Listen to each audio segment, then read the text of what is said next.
Good afternoon. My name is Eric Cooch. I'm the Director of Portland Permitting and Development. I'm pleased to report that we continue to make significant progress at Centennial Mills.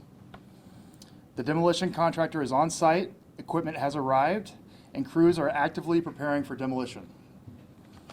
Our current target is to begin demolition on Monday. Barring any unforeseen circumstances, we expect to remain on that schedule. The contractor will continue preparations through the weekend, and we will remain closely engaged with the property owner, engineer, and the demolition team to keep the work moving forward safely and efficiently. This is an extremely complex demolition.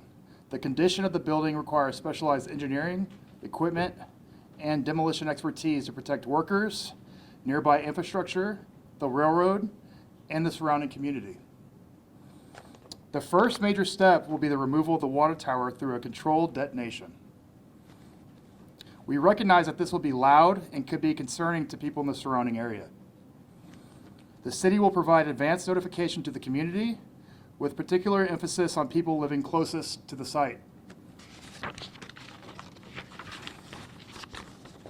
Once the water tower is safely removed, the contractor plans to move directly into dismantling the remaining structure. Based on the contractor's current estimate, the building could be reduced to approximately half of its current height within about 2 weeks. That timeline will depend in part on how the remaining structure responds to the following detonation. There are still variables involved. The condition of the structure and how the remaining walls respond as demolition progresses will help determine the overall timeline. Even as we continue pushing this work forward quickly, safety has to remain our highest priority.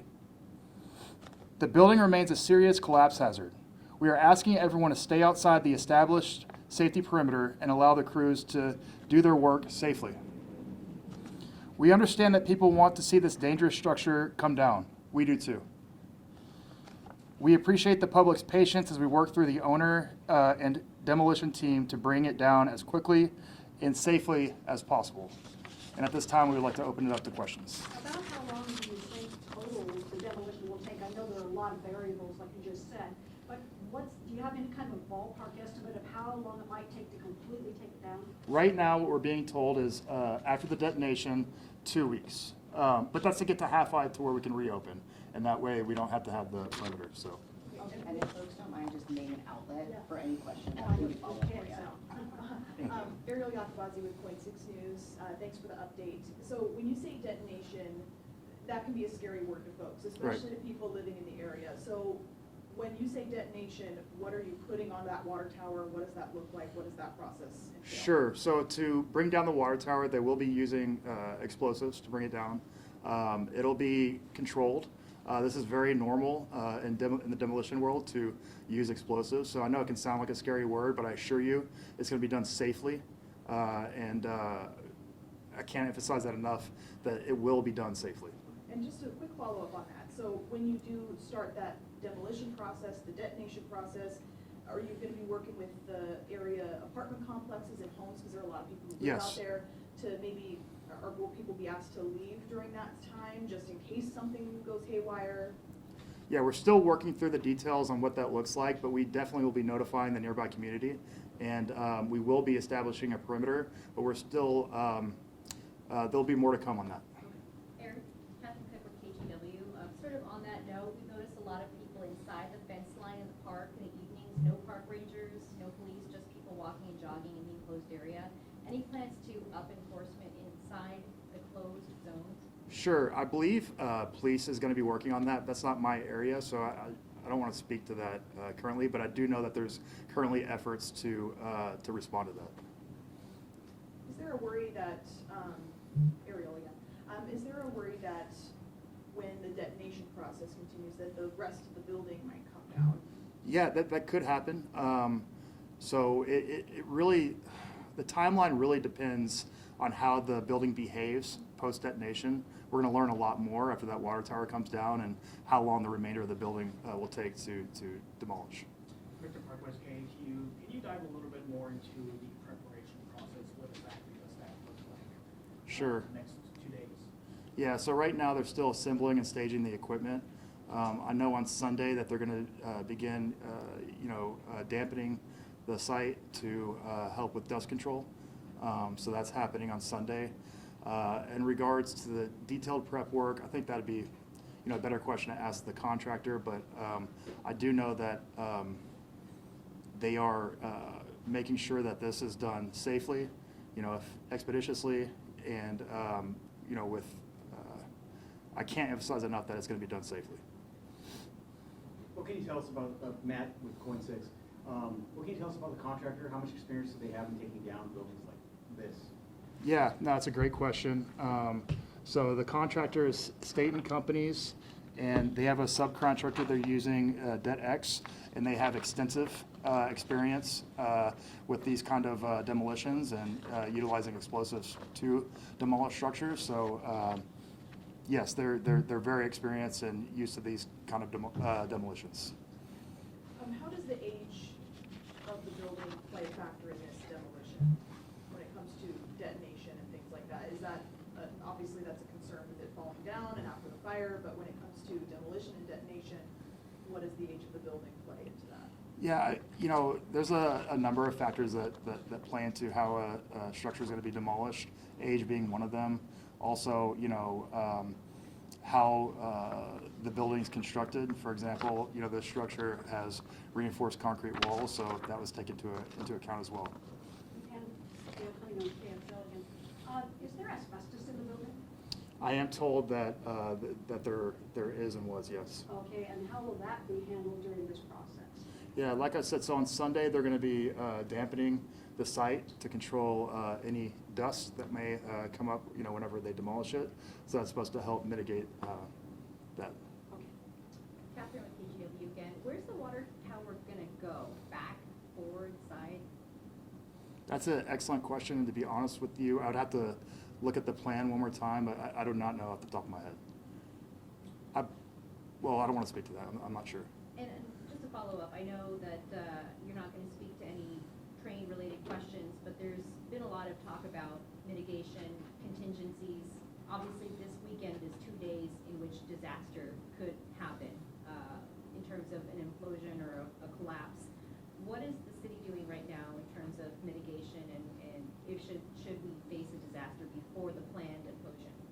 Yeah, it's an excellent question. We have teams on standby right now, 24 hours a day, ready to respond if something was to happen prior to the controlled demolition. However, we hope that does not happen, but again, we have teams standing by ready in case it does. My understanding is that search dogs have indicated that there may be human remains in the building. Is that a factor in the demolition and what control is that like? It is. We're working closely with with the Fire Bureau to ensure that we are demolishing the structure in a way to where they can go and check to try to locate those human remains if there are any. So we are closely working with fire on demolishing the structure. Go with K2 again. So how long are you expecting this perimeter to exist around that, even after the 2 weeks? Because obviously you're going to have dust and other things, so whatever may happen, depending on where the debris flows, how long are you expecting that perimeter to exist? So after the detonation, we're told that the perimeter may exist for 2 additional weeks, and after that, the perimeter would no longer be necessary. Appreciate the timeline on Monday. Can you be more specific in terms of what time the detonation process is set to begin? Not at this time. When will you have that information and will the public be notified in advance? The public will be notified in advance, but we're trying to avoid people gathering to watch it because I'm told that sometimes the contractor has a worry that if we release the time too far in advance, that it may create a spectacle where people try to congregate near the site. So we're trying to avoid that from happening just to keep everybody safe. If there are people who live in the area who have questions or concerns, how do they go about getting answers from you guys about the situation?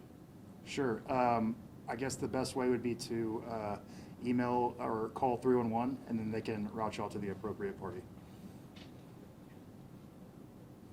And that's interesting because you don't want to tell people, what time. I understand that you don't want people to gather, but the people who live right around there, they may not want to be around there.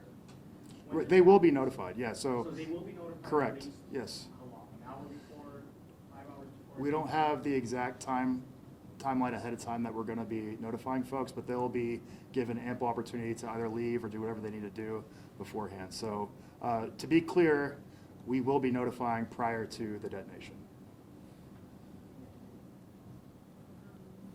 Anything else you'd like the public to know as, I mean, this is obviously still a very fluid situation, things could happen before a planned demolition. Just a message to the general public who are very curious and want to check this building out because it's been quite a spectacle. Yeah, I would just ask, please respect the perimeter. Please don't go into the area that's been identified. It's that building's at risk of imminent collapse, and we just want to make sure the community's safe, and we don't want anyone to get hurt. Look, I know that this fire has been very inconvenient on folks. We're doing everything we can to bring this building down expeditiously, and we'll continue to provide updates and be as transparent as possible. Anything else? Riley Martinez, OPB. I am curious, so, you said that at some point in the future, you're going to let the, broader Portland community know when the detonation is going to take place. Are the building managers of the nearby apartments going to get that information sooner? Absolutely. Okay. Oh, sooner, no. I think everyone will be notified around the same time. We're still working on our comms plan, so this is a very fluid situation that we're working through. But we will make sure that all the nearby community members are notified. That includes business owners as well as residents.